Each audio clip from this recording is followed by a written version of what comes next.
Okay, so the process, then the West process, then from West to IELTS, then entering the pool, getting ITA. Hi guys, welcome to today's episode on our YouTube channel.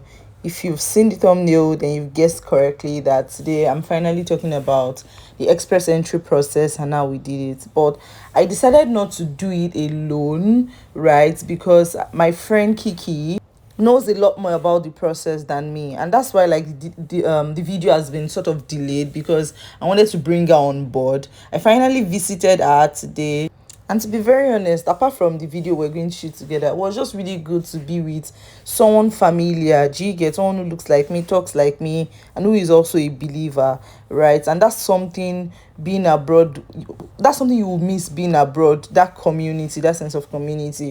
And I'm just glad I have Kiki here. Fun fact, Kiki and I, actually, we've known each other for like 15 years now. She used to be my bonkies friend in in secondary school rather, and it was just really exciting to find out that she was related to my husband and that we attended the same church, and it was just really good. Look at that yummy pasta she made for me. Oh god, she knows me, like pasta is my favorite food, and her making this before we started shooting was like, just no, we actually made this after we shot the video, yeah, but she offered to make it before the video. So anyway, let's get into it. Okay, hi everyone. Hi guys. I know it's been a long time, and I just want to apologize for not giving you guys content, all this while. Why? Because I promised you guys I was going to share the detail of our express entry with you, and I didn't want to do it alone. I wanted to come with my friend Kiki Okpe. She's like really good and really detailed about the process, and I just knew that she would be the one to give you like the best, what you really want. And I kept postponing and postponing, but finally we are here, right? And Kiki is here as well to share. So Kiki is she's my friend. Funny enough, we knew each other in secondary school, but not directly, or at least I knew her in secondary school, but she didn't know me. And she's an HR expert. They moved to Canada a month before us, so I'm just going to allow her like lead the conversation, obviously. And if you have any questions about the process, you can let her know. Hi Kiki. Hi. Thank you so much for agreeing to do this with me. Okay, so I know that like you and Bimiga, so Kiki is here with her husband, my brother. Yes. Yeah, and they came a month, about roughly 2 months before us. Yes, I just wanted to share that process, how they did it. And so what was the first thing you guys did? But before that, introduce yourself. Say hello. Okay, hello everyone. What am I supposed to say? My name is Kiki Majekoto. Hey, no longer no dick back. Yes, so I'm married. Hey, Abio. Okay. So where's your wedding ring? I don't know where. She's not single. I'm not single at all. Very thinking. Okay. But so where do I even start from? The entire process. Yeah. Right? Okay. So I think started. Why did you choose Canada? Let's start from there. Okay. Yeah. So okay, let me just start with this first. I think one of the biggest choices for Canada is because really they are the only ones that give the opportunity, right, for permanent residency and eventually becoming a citizen of the country, right? Because one thing for me, we cannot be one leg in, one leg out. Exactly. Place want to go, right? Where can give you the option of actually being there permanently? I know that the USA doesn't give that much opportunity. Yeah. UK as well, like it might take you a very long time After paying a lot of taxes. Exactly, after paying a lot of taxes, after being there for a lot of like a long year, like long years, sorry. So so Canada was just the best bet, and there was this express entry option. Okay. So I think I'll just start first with explaining the entire process of the exit and why it exists. Okay. So okay, basically Canada, when they started this whole thing, I can't remember how many years ago, maybe 10 years ago. So they realized that they needed people that would build their economy. So they needed people that were experienced working class people. Working class people that were experienced, to come in and build their economy. Because really, the people in here, like in those olden days, apparently they were just like mostly farmers and all of that. Oh, really? Yeah. So they needed people like professionals that would build it. So that's why they now started this express.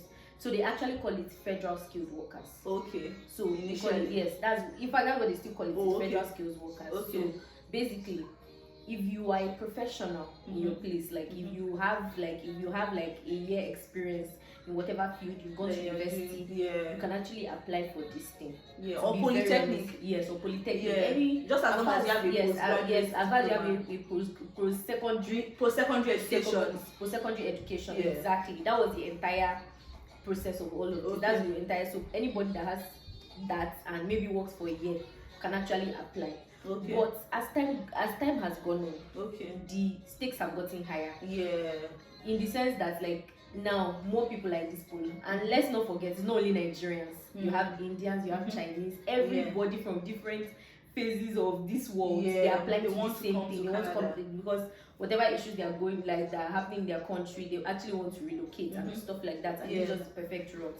So because of that, the stakes have gotten higher. So before, I remember as I did, if you had just your BSc, if you have maybe 1 year or 2 years, you can actually apply to this thing. Wow. And have just have money and all of that, you actually get it. But because more people are there is the demand has gotten higher. So now they've increased it, so you have to have masters and everything. So that's just that. I just wanted to highlight that in the beginning. So for us, we started actually, to be honest, let me say this one, I don't know if you know it, but my husband started it without me. So I was just like a beneficiary thanks to marriage. Thanks to marriage, we just entered. It's the same with me as well. My husband started it in 2019 or 2018 before we even met. Same thing. My husband started it before we even met. So I just entered the pool. So but I know about the process. So okay, first things first, like I mentioned, you have to have some certain things. You have to have at least a post-secondary education, then maybe a year's experience of like a year's work experience. So there's something called a CRS score. That's when you want to first start. That's the first thing you check. We'll put the link to that in the comments. We'll put the link. So it's called a comprehensive ranking score. So comprehensive ranking score. Yes. CRS. So CRS. So you check it and compute. So basically, what you're putting there is your details. How old you are. So yes, that age also matters as well, because they want young people. They don't want old people coming into the pool and things like into their country to build the economy and things like that. They don't want people to be liabilities. They want people that will actually work for them. So age matters. So you impute all of that details. You input your age, impute your school, your degree, whatever degrees you have. Basically, in this CRS, you have to check a few things. You have to check your educational, the education and all of that. You have to impute your details of your education, where you went to school and stuff like that. I'll give details. I'll be breaking it each one of them later on. So there's also English. They have to be sure that you can speak English to come into their country. Even though we obviously speak English. Exactly. You have to test all of that. So you impute those scores, everything you can accrue. So if you speak English, like of course you click the highest score, like okay, I can speak English, so I'll pick the highest band of the. So you just impute all of that details into that CRS. So whatever score you get, you also now go and check. So every time Canada does something they call draws. So that's the CRS draws, right? That's what they use to invite you to apply into Canada as an immigrant student for permanent residency. So that's the entire that like sorry, what was I saying? You're talking about the draw process. Yes, so there's a score set. There's a score set. So every time, I think every 2 weeks, they bring out a score. So people that meet that or above, they select them to apply to the country, right? So you check that CRS and see if your score reaches up to them. Then if it doesn't, you now have to go back to now say, okay, what do I need to enter the country? So now that's where I'll now be breaking each one down. So for education, right? What you need to do is that because we are in a third world country, they usually tell, it's not even only third world country actually, they tell all any country that is not Canada, they tell you to do an evaluation. And US. Yes. So Canada and US, they're basically, since they're in America actually, so you don't have to, but any other place you have to do an evaluation. So it's called WES. That's the WES. World Educational Services. Exactly, World Educational Services. I've forgotten. So it's basically to evaluate your education, that it is valid enough for you to come to see that is actually a good credential and all of that. So you send your transcript. You have to reach out to your university. Send your transcript to where to evaluate it and send it to Canada directly. Okay, her education is good, the school is very good, it's valid and all of that. So you do that first.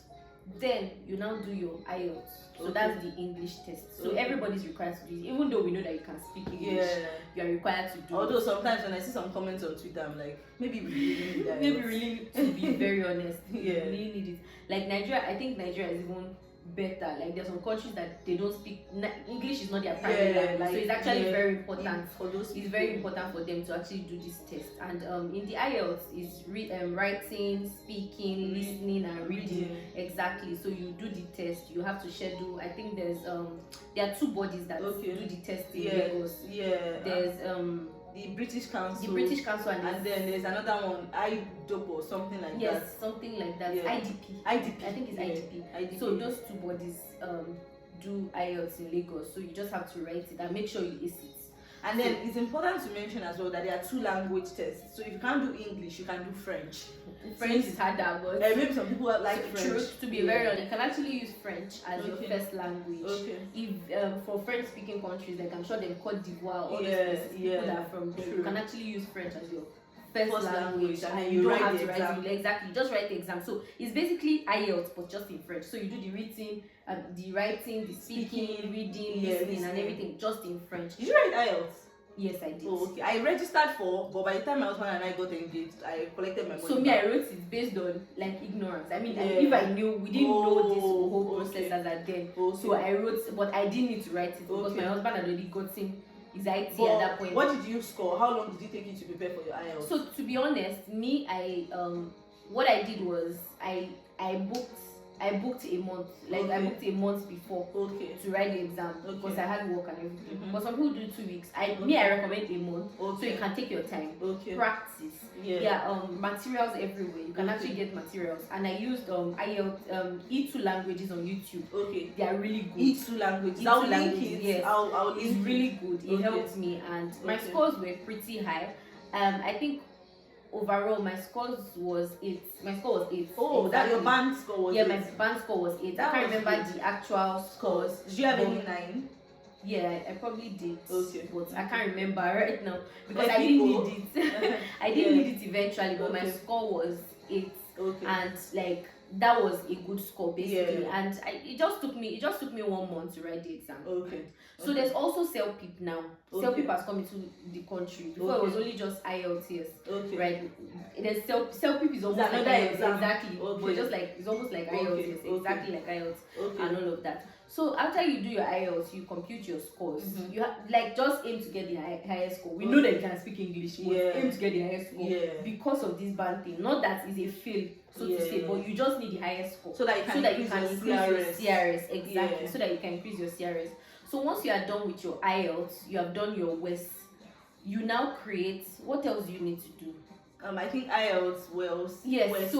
So based on that, you see your scores again. If you see that maybe the score is 480, maybe the score for this period is 480, and you're on 470. This is just an example. It means that you need to increase your score. What can you do to increase your score? To meet that cutoff. Exactly. So that's why I was saying that the stakes are higher. Now that the stakes are higher, the scores keep increasing. So me now, maybe with my own BSc now, I cannot enter again because with my BSc I probably just have 4 something. And now the cutoff is like 500. I'm telling you now. Now they even dropped it. It's 490 as they did a draw yesterday actually. So it's 490. Wow. So imagine. So now is a good time to apply actually. But with your BSc you cannot enter again. So now people are taking it for that. Okay, so if my BSc cannot get me in, now it's masters. You have to have either a master's or a second degree. So it doesn't have to be an actual master's. It can be like all these postgraduate diploma, PGD and things like that. So there's something people do. So I will just give a few samples of what people do. We'll also link exactly. it, So there's BCS. It's like a computer exam. So it's for a 1 year period. So they want So what they want is like a diploma course that's been for a 1 year period. So that will equate to any form of degree. diploma. Exactly, any form of diploma you can do. So there's BCS. There's you can do normal diplomas in school, maybe just 1 year program. There are a lot of 1 year programs in Unilag. You can actually check on them. Then you can also do certifications. There are some certifications that take a long time to do, like CIPM, CIMA. They take a long time to do. So those ones, they actually give you a transcript. So it now equates to a exactly. So if someone is a marketer and person has even done CIPM or has a CIM, exactly, they can use it as well. Exactly. So it's of course, it has to be recognized bodies, like all your big ones. So CIPM, does CIMA, PMP count? PMP. I'm not sure because PMP might not give you a transcript. True. PMP is just a certification on its own. Because true. I had a certification, like a normal certification, normal HR, but it couldn't because I didn't have a transcript. So they want to see a transcript because that is a transcript that we call like that will equate to a diploma. Things like my husband actually did CIMA. He did CIMA. So CIMA is Chartered Institute of Management Accounting. And everything. He studied accounting? No, he didn't. He studied building technology, but he did CIMA and all of that because he was working in the bank as so after you've gotten your score, if you need to go to school, you've gone back to school, and all then of that. what's the next step? So once you do all of that, you evaluate your score. Of course, you have to still give it to West because anything you have to give it to West. Anything that has to do anything that has to do with education. So even your certification, you actually have to give it to West as well. So they need to evaluate it. And once it's done, next thing you know that you are fine. What do? You open. There's now some express entry. So that's where express entry is now coming. You now open express entry profile. So now the person has done their West evaluated. So what's the next step? So you now open an express entry profile. So express entry, I'm sure you'll be wondering, there are so many terms like express entry, federal skilled workers. Federal skilled workers is what they call this entire program, right? But express entry, there are people that apply. So express entry meaning if you apply to this, it means that you can.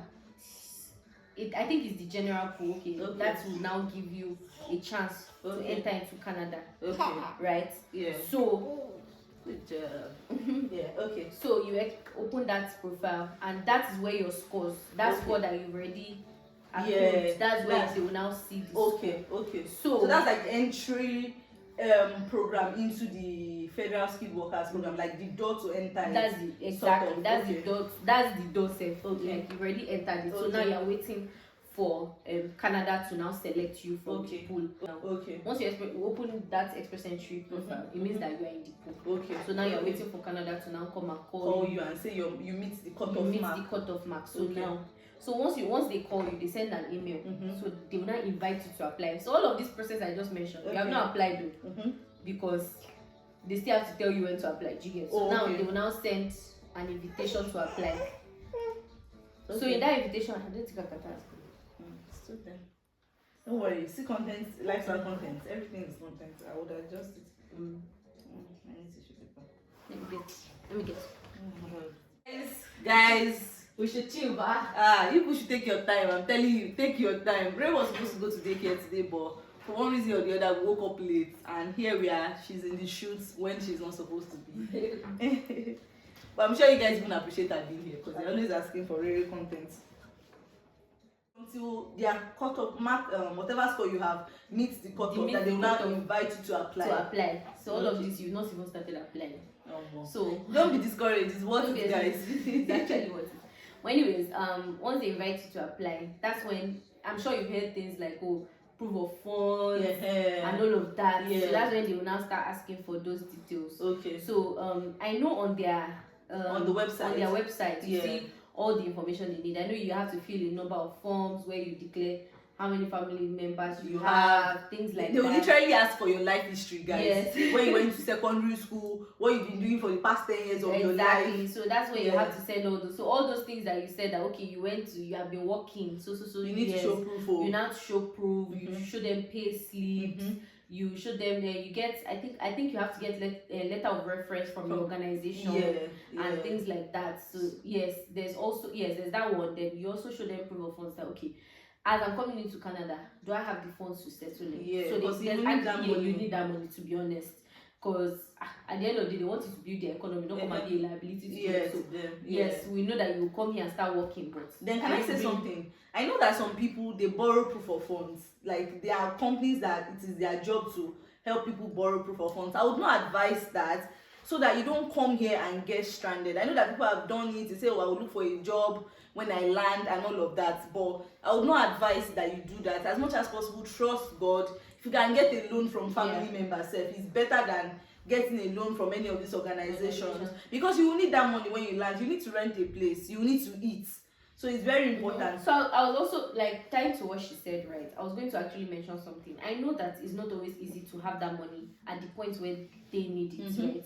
Where they need to check the money, because that money has to have been sitting in your account for at least 6 months without touching it. And like this money is not small money. We are saying this is, we're saying like $12,000, right? Canadian dollars. They have like different categories for how many people. If it's just exactly, the money is smaller. If you and your husband, exactly, about 3K more. So I mean, some people don't have the money. They don't genuinely have that money that is static. Yeah. Most times people have that money, but it's probably fluid because you have to do other things. You have to pay rent. You have to eat. Exactly. You have to do things. You have responsibilities.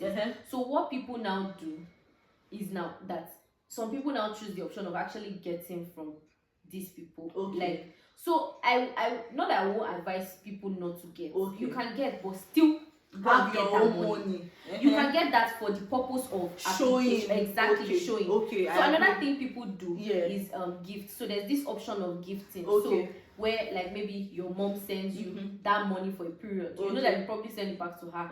Or she just sending you that money for that period. And then you write a letter. You actually attach a letter that, oh, my parents or something is gifting me this money for the purpose of my relocation because I'm their daughter, whatever. That kind of thing. So people use that option just for them to have that money in their account. Then, but I would strongly advise still save that money because you need it. Coming to a new country is not easy, guys. You don't want to be cash strapped. You don't want to be you don't want to be staying with people. Like, you don't want to just be dependent. You want to be, like, if you have family here, that's even awesome. So also, yes, that's what I was going to mention, that in calculating your CRS scores, there are some people that have siblings and have the rest. That's awesome because they give you more points. So if you have a sibling here, awesome. There are some people that are also here, like, because I'm sure that a lot of people that are watching this video, different people in different places. Some people might even be in Canada already. That adds to your points as well. That fact that you're even in Canada already. Exactly. You're inside so Canada. I was going to mention this express entry thing. The difference between express entry is for people that are checking. How do I explain it? People that are using FSW routes. The federal skilled There's now workers. exactly federal skilled workers. So there are different types of routes actually. Although I will not talk about so that we don't confuse people. So let's just continue. Let's just go back to that proof of funds. Then what's next after that? So that this can be a linear conversation. Okay, so after the proof of funds, I'm trying to remember the other details that they will ask for. In the application. Do you health? remember? You do medical. Okay, that one medicals is still after. Medicals is after. Okay, so I know that even though my husband added me to his application, I still had to submit like my history, my siblings' name, what they are doing, add something that, then travel history as well. Yes, your so travel you'll be required to get well. like police certificate from every country you spent at least 6 months in. Yes, police certificate. I was going to mention that you also have to get your police certificates. I mean, there are plugs to get this police certificate everywhere and everything. So you get those ones. You submit that application. I know they always give like 60 days. To get it done. Once they request it. Because they know that it will take some time. It's not easy for people to do it. They'll give you time. And I know that some people maybe the time doesn't, like, it might not, you can actually send a mail and they'll give you an extension. I had a friend do that. They give her extra 30 days and all of that. So once you do this, usually if they're okay with your application, they say that you've met all of that, then they'll now send you for medicals. Once medicals come in, you know that I remember when we went to do our medicals. I didn't even record the video. I doubt it because maybe they didn't allow our phones or something. I can't even remember. But at least we knew that they had seen us. And because we applied since, at least my husband applied since 2019. Then COVID happened and then we had to wait. So anytime we got a mail from them like this, we're always very excited because we knew that we're moving forward. So anyways, like, you have to, once they invite you to medicals, just know that you are halfway in, into the country. So you go for your medicals, then they will now say, they'll tell you where to go. Don't worry about that. All the information. That one is not always a problem. Like, they send your details, and the hospital, should I call it a hospital, a test center? They know, they know what they are checking for, and they are not sending you anything. They are sending it directly to IRS. So your job is just to show up.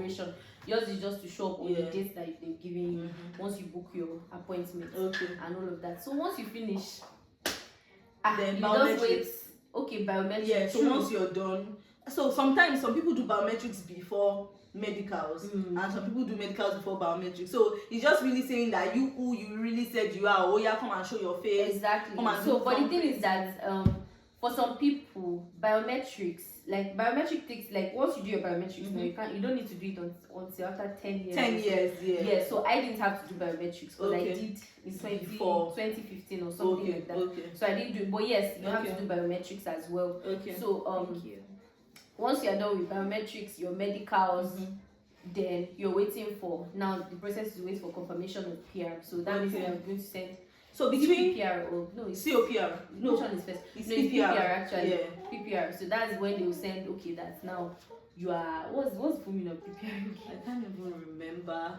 Something permanent residence. When I'm editing this, I'll just put the meaning up. Oh, right. Yes. So, anyways, yes. So they'll Proof send of permanent residence or something. Yeah. Yes, I think it's probably proof of permanent residence. Okay. So then they will tell you. So there's also a timeline in which you can enter the country. Yeah. So usually it's whenever your medicals expire. Yes. So if they called you for medicals like a year before or 6 months before, do you understand? And so you know that you just have 6 months left. For example, for us, we did our medicals. So my husband had done his medicals, but because COVID happened, we got married. Medicals expire within 1 year. Yes. So he had to do another one. So we did another one January 8th, 2021. I remember I was taking Mary then. So our COPR was to expire just before then. So it's either your medicals expire or your COPR expires. If you want to go through this process, it's always advisable that go and renew your passport before you even start, because you don't want it to be like they now call you for your passport after your proof of permanent residence. Exactly. And then that's when you are now looking for passports. Do you understand? So it's important, if you want to start, passports in Nigeria have a validity of at least 10 years, some 5 years. Go and start renewing your passport, so you don't start having to beg anybody when they say there is no booklet. Exactly. Yeah. So once they send your PPR, then that's when you now have to send your passport to them. Exactly. Which is very important, like she mentioned. Go and update your passports, do all of that, renew it. You need to renew it, do all of that before. Once it's medical stage, just go and start anything passport. Go and sort it out, because just know that they are going to ask you for your passport also. So you send your passport through DHL, and they will send you to the Canadian immigration branches all over wherever it is, wherever they have for you. And you should get your passport back within how many weeks? So usually it differs based on location of wherever they post you, like your posting of your passport. Your passport is, so usually some centers are faster than others. I know with Nigeria is actually much slower. Right? I think it takes 7 to 8 weeks, but places some people like send to Accra. Exactly, some people send to Accra. They say it take like 4 weeks. Some people Kenya, it takes. I heard Kenya takes like 2 weeks. Wow. I'm telling you. So I know people were advising us that time that we can send to Kenya, but I mean, we just send to Lagos. We too. We just say like, what's the rush? We're not rushing to go. But if you are rushing, let's say maybe something is expiring, one document that you need, maybe your passport or something like that. Then can you talk about, so maybe I should mention this. So when we're going to travel, I got my passport done in 2018 after school. My dad wanted me to travel, but I wasn't able to travel. Right, so which meant that my passport was going to expire in 2023. My passport expires this month, but there's a general rule of travel that if you're traveling, you should have at least 6 months on your passport. But because my visa was already on my passport, and my father is a Nigerian father, he said, no, you want to go and give them passports that has visa on it. Nigerians, no, don't. When you get to Canada, come and renew your passport. So I was still able to travel with it, even though I had just 4 months left for it to expire.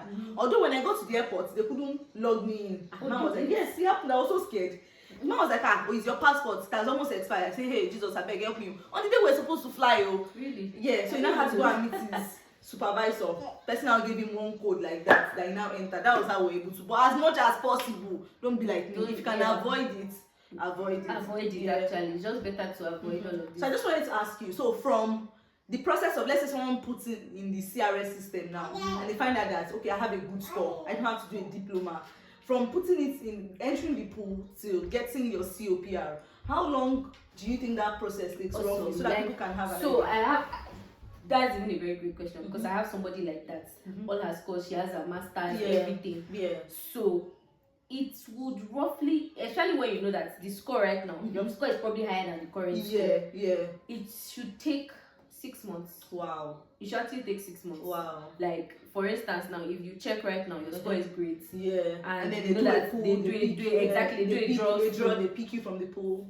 It's like just know that before the end of the year, Wow. you can actually come into Canada. Wow. As far as you have the money. So Yeah, usually that money is important. Every other thing, just know that your ITA is very important. That money, because usually I know that money is the one that always draws people back. Exactly, draws people back or makes them just chill so that they can accrue the money over time. So, but if you can calculate this, then you can enter it this before. And it's like a really good time to come into Canada, because I mean I told you we waited for 4 years, and that's why when like people say, oh, how did you move to Canada? It's a long story, right? Because of COVID, and we had Rere, we got married, our application was like really delayed. But we know people that I think for Tolulope Solutions, it took Mama about 6 months as well for them to come into the country.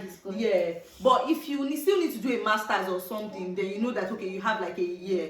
But you can start processing your passport while you're waiting. Start preparing for your English test. Exactly. Start preparing for that English. Yeah, test. Don't undermine it though. Don't, because there's a way they mark it. There's a way they mark it, and also like I've noticed that a number of people they not they fail it, but they don't have the right score. Because there's also a minimum score you're expected to score in each of them. Yeah. So it's just very important to practice well for it. So you meet the score. It's not as if you failed. Yeah. Right. But and so you can even upgrade your CRS score. Exactly. Even there's even some people that even ask for a remark. You know that people that ask for a remark. My husband did. He believed that okay, so I think he had like 9, 8.5, 8.5. Then in one of them, they now gave him 6. He was like, okay. It doesn't tally. So I think he did. I didn't write it though, but I prepared for it. In fact, I had paid for it. I remember I paid 75,000 for it then, but I couldn't. I didn't write it. But in all of this, a word of advice. What would you say is a word of encouragement for anyone currently going through this process? Word of encouragement is that like do not put pressure on yourself. Do not put pressure on yourself. Yeah. I understand that like there's the whole jackpot thing going on in the world right now, and everybody's trying to leave and everything. Don't pressure yourself. Don't make it seem like it's something. It's a do or die affair. Because people are started taking different steps, unethical steps, into actually getting these things. Like there are a number of things that people are doing. You know, trying to get a degree unethically from one university that will write the exam for them. No, things don't like do that, those guys. So I think that's just don't be pressured, because it's pressure that is making you take other steps, take other measures. Don't be pressured. Like you would get this thing if you just do the right things. Take your time. I know that it's long, especially for the master, because now that stakes are higher, now you almost need a second degree. Yeah, my husband had a master. Exactly, it's always very discouraging because you're like, I don't plan to do a master's now. Where do I want to find the money? I don't have the strength right now. Maybe you're even working a whole 9 to 5 already. Exactly. Don't get pressured. I've seen a lot of people under pressure. They want to really come into Canada. Like, another advice. While Canada is great, of course, it has perks. We are all here, and at the end of the day, we all selected this place for our different reasons. Why some people prefer medicals. For me, health was very important. Right? Health was very important, and security. That was important for my family. Some people have different reasons, and you need to understand that. Yes, Canada might be great, but it is not rosy. It is also a country. The same way Nigeria is a country, and they have their issues. There are challenges there. Yeah, maybe one of these normal. Exactly. It's a normal country that goes through issues. There are political issues. The same thing. Like yes, like it's not heaven. I know that it sounds nice for us to say, but it's the truth. Yes, it's not heaven. And if you do everything, like if you go through like illegal means to try to get here, you now come here, you now realize that you see a doctor, you have to wait 5 hours. You're not exactly. Those kind of things. Don't think it is heaven. So don't think that you come here and all your problems will be solved. No, you have a different type of. So that's what I would say. You have a different set of problems. So for instance, in Nigeria, the problem is that light, you don't have light, there's no water. Here, it's probably taxes. You have to pay almost 20-something percent of your income on taxes, different things. So there are different kind of issues, right, that you're facing. So just know that this place is not heaven on earth, really. So don't break your.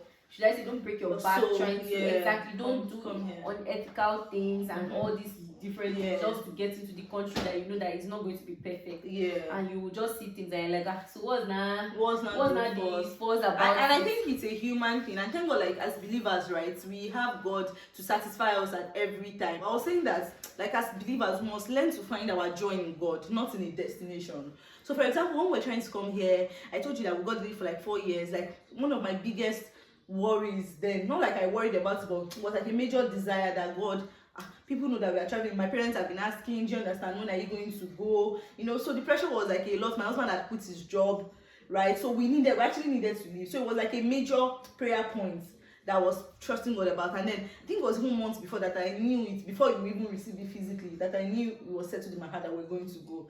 Then we got here. Then the whole point of accommodation, do you understand, getting the type of house we wanted, buying a house, looking for a job. So there will always be, I'm just trying to say that there will always be a desire greater than, there will always be a need. And if you don't learn to be satisfied in God in each phase of your life, you will live your life waiting for the next best thing, and you won't learn to find joy. So even right now, while you're in Nigeria or you're here in Canada as a student, find joy where you are. Find joy in God. God is the only beautiful source of, yes, you can come to Canada. When we got here, we're really excited. We saw the snow, we made videos, but all these things, they grow on you, right? And so your joy can be in temporary things like that. Temporary things. Yes, I would like to actually, that's a very good point, because even us too, like even after we got our PR and all of that, it was a very big prayer point. God, is this what you have us do at this point? Time? Like, it's not, yes, we understand that, yes, it seems like a very great move, right? Everybody's even like, oh, that's a very good move. But is that what you have us do? I want to always walk in the will of God at every point of my life. Is this the will of God for me right now? Do you want me to go here? If you want me to go here, what will you have me do? So I think it's just very important, like,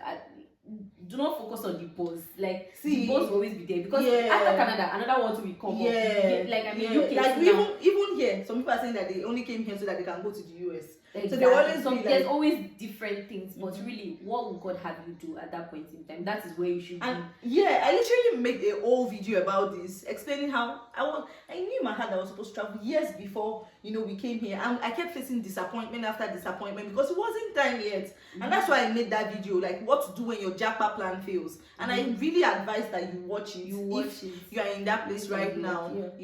Thank you so much, guys. Thank you for watching. Please let me tell Kiki thank you for making time out of our busy schedule to, you know, to sit with us, and very grateful for disturbing us. Now she's no longer disturbing us, and we are done with the video. Thank you, guys. Thank you, my love. Thank you, guys.